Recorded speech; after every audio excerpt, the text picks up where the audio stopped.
जय हिंद, जय भारत। दोस्तों, आज बात करेंगे उस दोस्ती की जब एक दोस्त ने दोस्ती का फर्ज निभाते हुए अपने दोस्त को फांसी के फंदे तक भेज दिया था और स्वयं भी पीछे नहीं हटा, बल्कि अमरत्व की उस राह पर साथ चला था। मैं बात कर रहा हूं भगत सिंह और सुखदेव की दोस्ती की।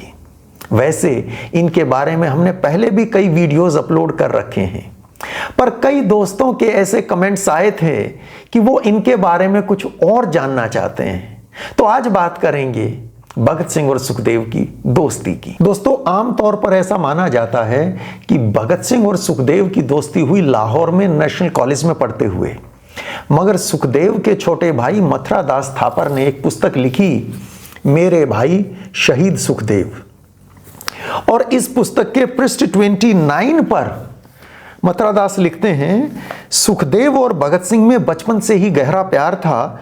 वे एक दूसरे के इतने निकट थे कि किसी किस्म की दूरी या अलगाव की कल्पना भी नहीं की जा सकती थी। भगत सिंह अपने बाबा अर्जुन सिंह के साथ बचपन में हमारे यहाँ लायलपुर आया करते थे और सुखदेव के साथ घंटों खेला करते थे। ऐसा लिखते हैं मथुरा दास। बचपन में एक दूसरे के साथ दोस्ती, बड़ा गहरा प्यार, अलगाव की कल्पना भी नहीं। लायलपुर में सुखदेव के घर भगत सिंह का जाना, घंटों साथ खेलना। हो भी सकता है। कैसे? भगत सिंह का जन्म हुआ था बंगा गांव में, जो लायलपुर से लगभग 30 किलोमीटर दूर होता है। लायलपुर को आज फैसलाबाद कहा जाता है पाकिस्तान में, उन्होंने उसका नाम बदल दिया था। खैर, गांव में भगत सिंह रहते थे और प्राइमरी तक की एजुकेशन बंगा में ही हुई। दादाजी के साथ दादी जी थी, 2 चाचियां थी। माता पिता लाहौर में रहते थे। पिताजी का वहां इंश्योरेंस का बिजनेस भी था और आजादी की लड़ाई लड़ रहे थे। भगत सिंह अपने दादा सरदार अर्जुन सिंह के बड़े लाडले थे, तो संभव है कभी कभी शहर में भी जाते रहे होंगे, लायलपुर तक दादा लेके जाते रहे होंगे।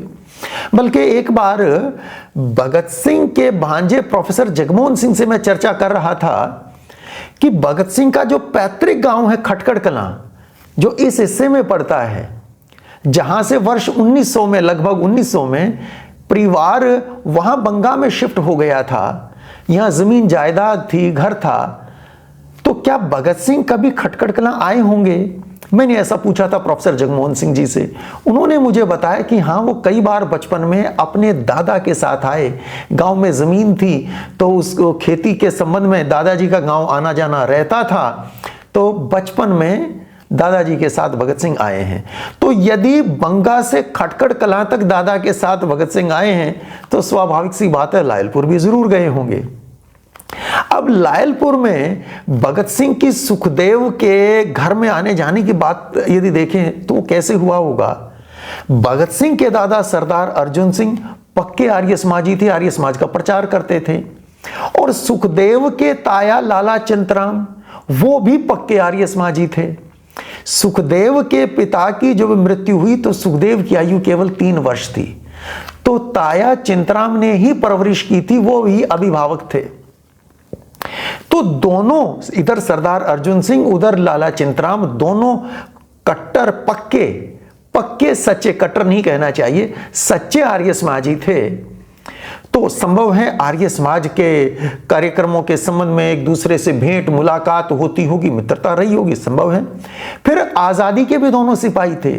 सरदार अर्जुन सिंह अपनी जवानी के दिनों से कांग्रेस से जुड़ गए थे और लाला चिंतराम भी कांग्रेस से जुड़े हुए थे, तो संभव है कि कांग्रेस के कार्यक्रमों के को लेके भी मुलाकातें रही हों, तो ऐसे भी दोस्ती जान पहचान बनी हो। एक तीसरा कारण यह भी हो सकता है कि लायलपुर में लाला चिंतराम की आड़त की दुकान थी, गेहूं कपास की आड़त वो करते थे, और इधर किसान सरदार अर्जुन सिंह, तो इनके यहाँ जो फसल पैदा होती थी वो पास में शहर लायलपुर था, तो संभव है कि वहां जाती होंगी, तो उसके मुतालिक भी पहचान दोस्ती हो गई होगी। तो ये संभव दिखता है। लिहाजा हो सकता है ये दोस्ती की शुरुआत लायलपुर में बचपन में ही हो गई हो। प्राइमरी एजुकेशन के बाद भगत सिंह बंगा से लाहौर पहुंच गए मां पिताजी के पास और वहां डीएवी स्कूल में दाखिला ले लिया। सुखदेव लायलपुर में ही रहे और सनातन धर्म हाई स्कूल से उन्होंने वर्ष 1922 में मैट्रिक की।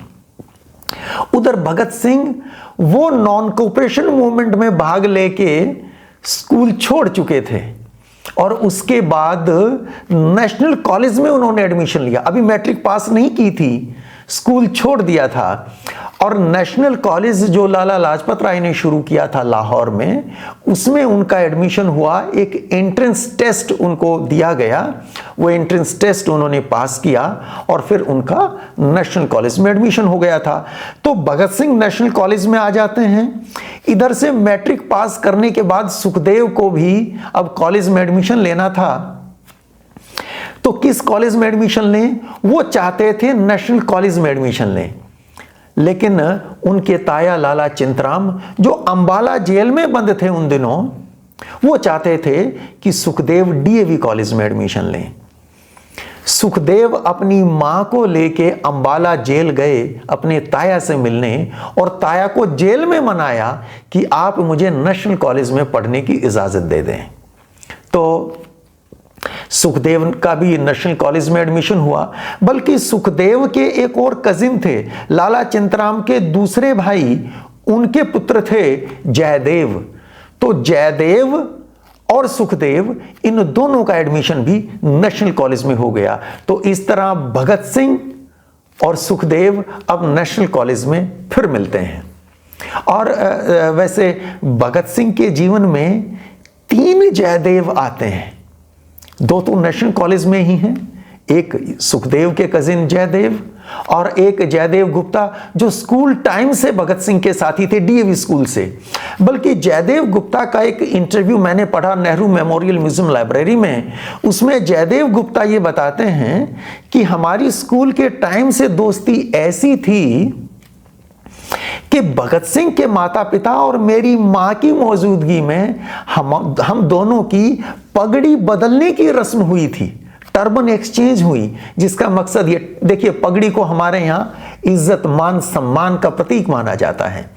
तो एक ने अपनी पगड़ी दूसरे के सर पे रखी, उसने अपनी पगड़ी इनके सर पे रखी, मतलब मैं आपके सम्मान की रक्षा करूंगा जीवन पर्यंत और आप मेरे सम्मान की रक्षा करेंगे जीवन पर्यंत।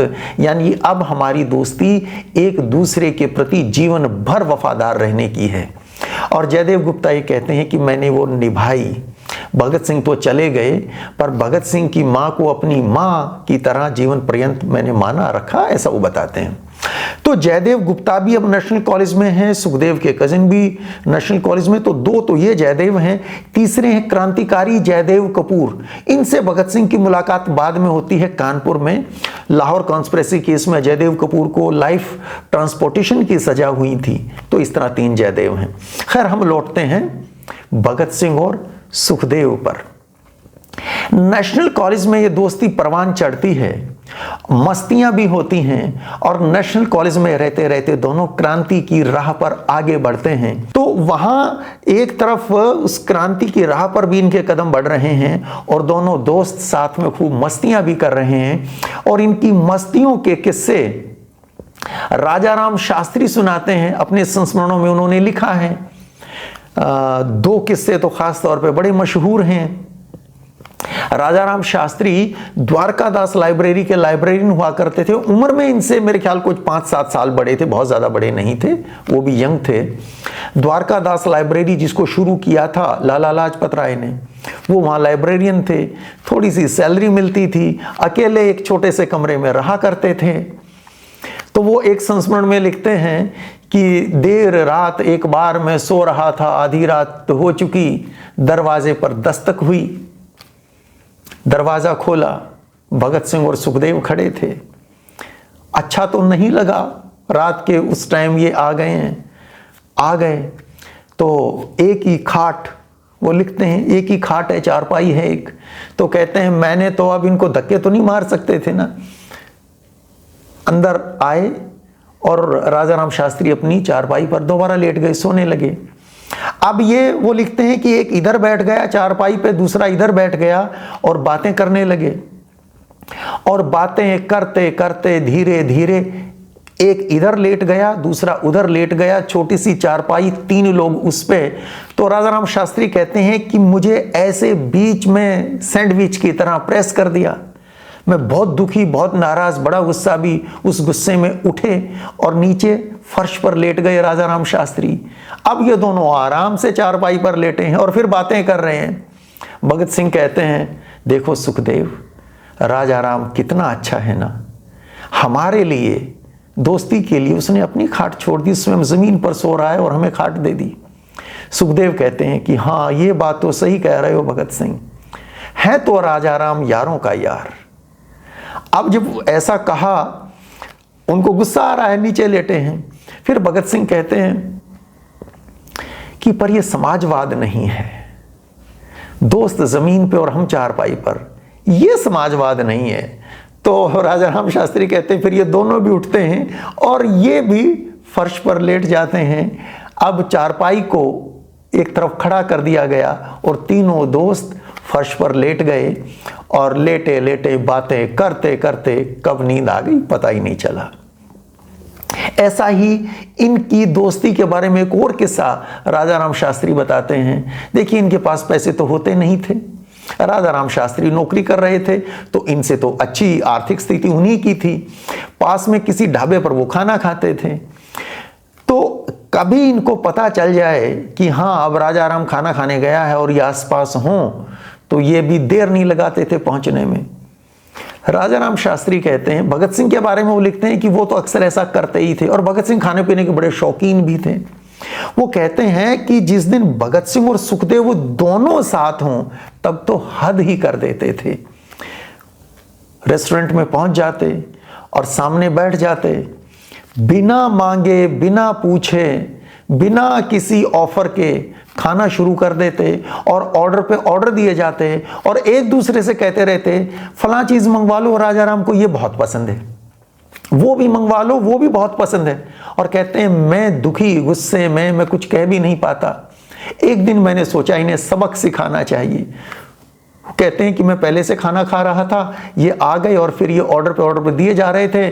और फिर कहते हैं, खाने के बाद खीर भी बहुत अच्छी रहती है। और कहते हैं, मैंने क्या किया, जल्दी से खाना फिनिश किया और इनसे ये कह के कि आप लोग खाइए, मैं जरा पान लेके आ जाता हूँ।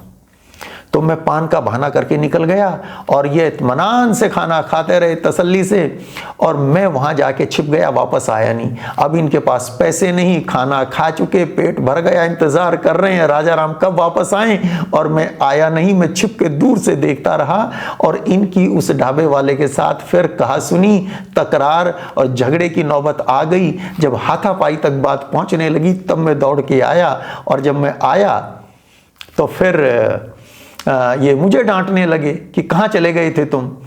तो मैंने फिर पैसे दिए और फिर हम गए। तो इस तरह भगत सिंह और सुखदेव की ऐसी दोस्ती थी।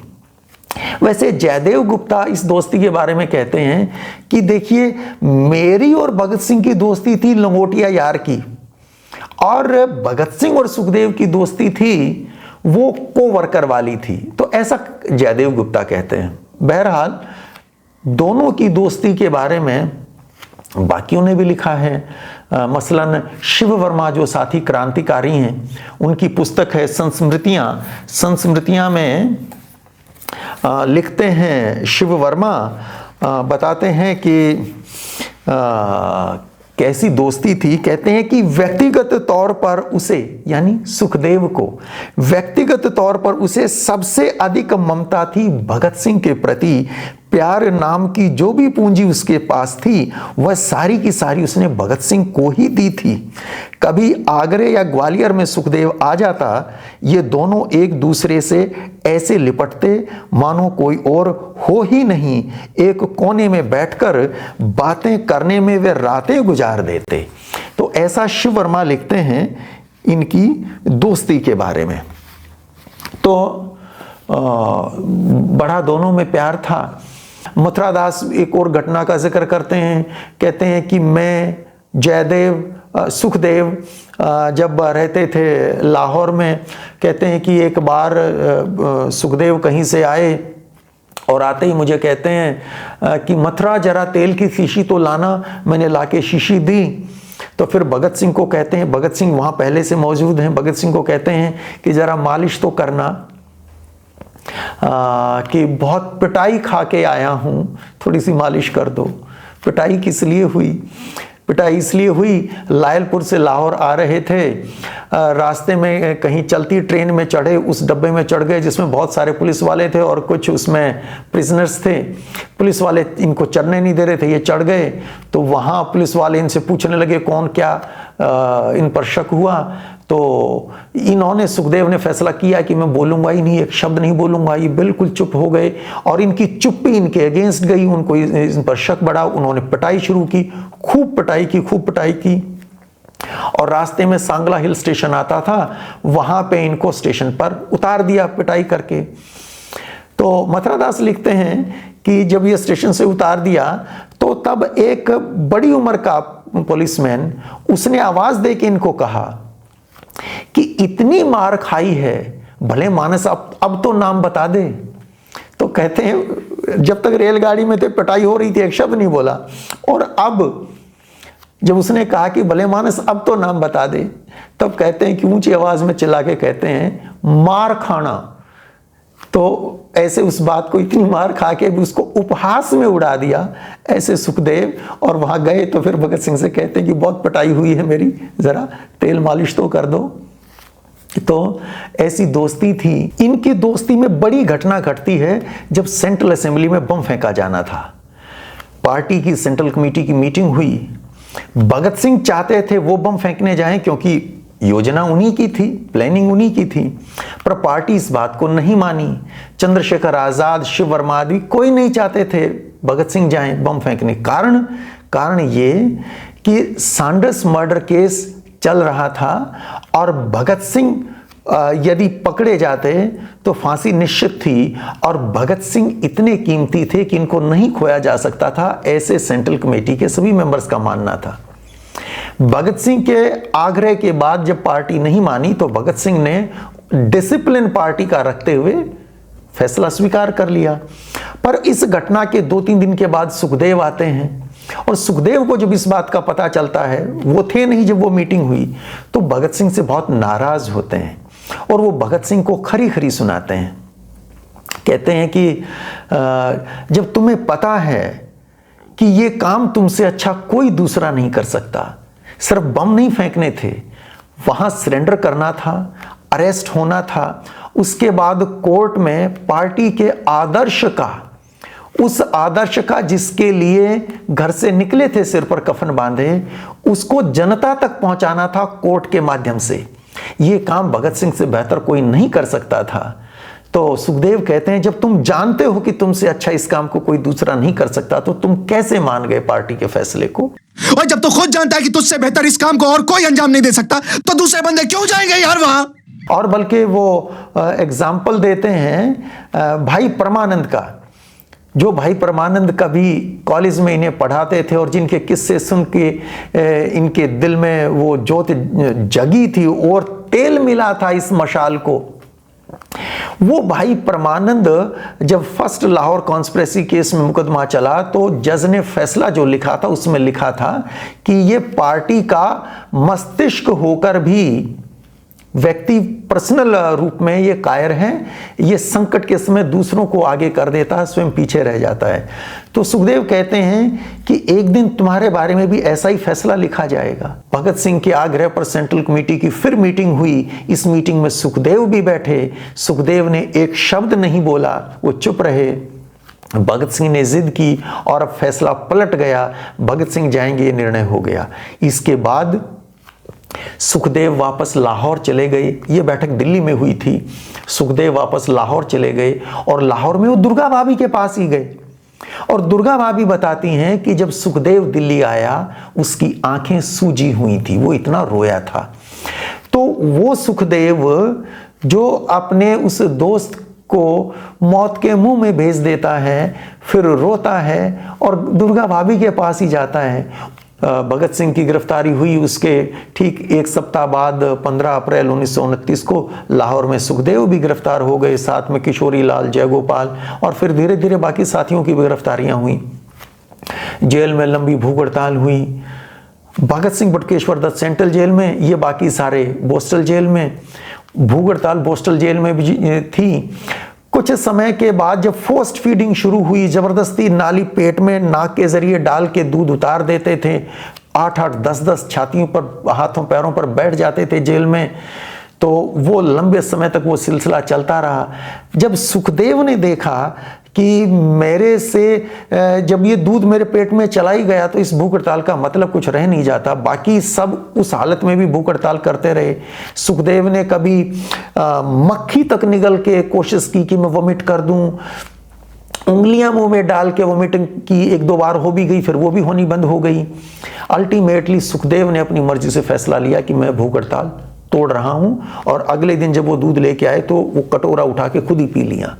तो इस बात पर बाकी सारे दोस्त बहुत नाराज हुए थे। सुखदेव मूडी थे, स्वभाव के जिद्दी थे, मूडी थे, जो स्वयं को सही लगा वो करते थे, फिर बहुत ज्यादा किसी की सुनते नहीं थे। तो जब भूख हड़ताल उन्होंने तोड़ दी तो बहुत नाराज हुए बाकी लोग, और नाराजगी का एक कारण पहले भी मिला हुआ था।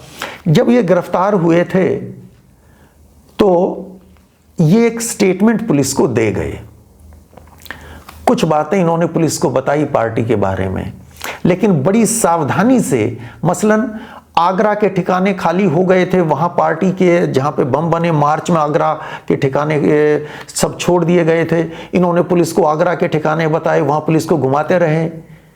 पर्पस ये था कि सहारनपुर में जो दोस्त बैठे हैं या झांसी में जो दोस्त बैठे हैं या बाकी जगह जो दोस्त बैठे हैं वो सावधान हो जाएं कि पुलिस ढूंढ रही है, तो ऐसी जगह ना रहें जिनका पता हो। तो ऐसे ये पुलिस का टाइम किल करवा रहे थे। लेकिन पुलिस को इन्होंने स्टेटमेंट दी, वो इनके लिए बड़ी भारी पड़ी। शिव वर्मा स्वयं लिखते हैं, हालांकि सुखदेव के उज्जवल चरित्र को वो जानते हैं, मानते हैं, लेकिन ये भी वो लिखते हैं कि वो जो स्टेटमेंट इन्होंने दी थी संस्मृतियों में साथी क्रांतिकारी शिव वर्मा, इनको भी लाइफ ट्रांसपोर्टेशन हुआ था।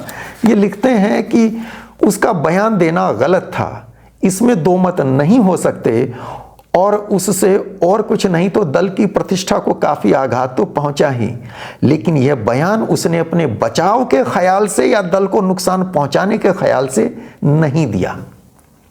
सुखदेव के क्रांतिकारी जीवन का सबसे बड़ा कलंक है गिरफ्तारी के बाद पुलिस के सामने उसका बयान दे देना, ये वो कहते हैं। पर वो क्यों दिया था, ये स्वयं लिखते हैं कि वो हमें सावधान कर रहे थे उस बयान के जरिए। तो अब दोस्त इनसे नाराज, पहले कि तुमने ऐसा बयान दे दिया, उसके बाद हालांकि कईयों ने बयान दिए, बाद में मुकर गए, कईयों ने बयान दिए हैं, इन्होंने तो पुलिस के आगे दिया, वो बयान अभी मिलता भी नहीं कहीं। कई साथी क्रांतिकारी जिन्होंने लाइफ ट्रांसपोर्टेशन बाद में सहा, वो मैजिस्ट्रेट के आगे बयान दे गए थे। इन्हीं के कई सारे साथी बाद में पलट गए थे सारे अपने उन बयानों से, कुछ को छोड़ के, कुछ तो पलटे भी नहीं कर, 5 साथी तो सरकारी गवाह बनी गए थे।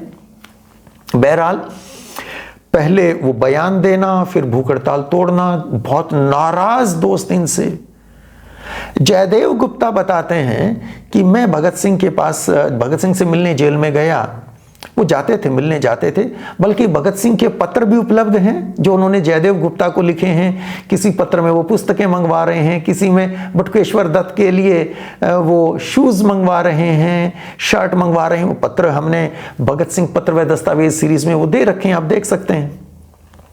तो जयदेव गुप्ता बताते हैं कि मैं भगत सिंह से जेल में मिला, भगत सिंह सेंट्रल जेल में, और कहते हैं मैंने कहा कि तुम्हारे दाएं हाथ ने तुम्हें धोखा दे दिया,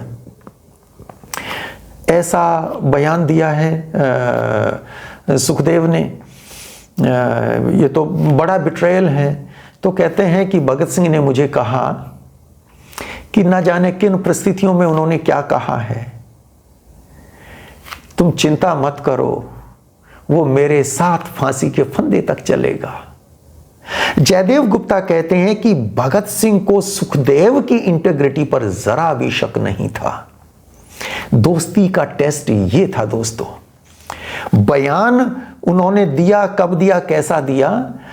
जयदेव गुप्ता कहते हैं कि जब जाके मैंने कहा तो भगत सिंह ने कहा फांसी के फंदे तक वो मेरे साथ चलेगा, तुम चिंता नहीं करो। तो ऐसी इन दोनों की दोस्ती थी, और फिर हुआ भी वही, फांसी के फंदे तक साथ चले। राजगुरु भी, तीनों को फांसी 23 मार्च को हुई। तो ये थी भगत सिंह और सुखदेव की दोस्ती ऐसी निश्चल दोस्ती, दोनों जिए साथ और इस देश की आज़ादी के लिए फांसी पर चढ़े साथ साथ। दोनों माँ भारती के वीर सपूत। मनमथनाथ गुप्त ये लिखते हैं कि यदि उस आकाश के सूरज भगत सिंह थे तो सुखदेव भी निश्चय ही एक उज्जवल ज्योतिष पिंड जरूर थे। ऐसा मनमथनाथ गुप्त बड़े क्रांतिकारी हैं, वो लिखते हैं। और उनको कोट मथुरादास थापर ने भी कोट किया है। और जब फांसी का फैसला सुनाया गया तो उस ट्रिब्यूनल ने भी कहा कि इनका अपराध, सुखदेव का अपराध भगत सिंह से किसी भी तरह कम नहीं है, बल्कि इन्होंने अपनी योजना भगत सिंह के माध्यम से पूरी की है, तो किसी तरह कम नहीं है सुखदेव।